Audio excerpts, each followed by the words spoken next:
আসসালামু আলাইকুম everyone, welcome to my channel and welcome to my new video.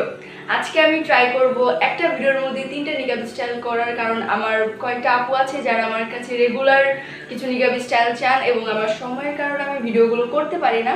তো আজকে আমি ট্রাই করব একটার মধ্যে তিনটা ইজি নিকাব স্টাইল করার জন্য, আমার সেই সব আপুদের জন্য যারা অলওয়েজ আমাকে কমেন্টে জানায়। আর থ্যাংক ইউ টু আমার সেই সব আপুকে যারা এতদিন পর্যন্ত আমার পাশে ছিলেন এবং আজকে আমার চ্যানেলের 10,000 সাবস্ক্রাইবার হয়ে গেছে। তো থ্যাংক ইউ টু অল আমার পাশে থাকার জন্য এবং আমাকে এইভাবে ইন্সপিরেশন দেওয়ার জন্য। তো আজকের ভিডিওতে যারা নতুন তাদের যদি আমার চ্যানেলটা ভালো লাগে তাহলে অবশ্যই লাইক দিবেন, কমেন্ট করবেন আর অলওয়েজ আমার পাশে থাকবেন।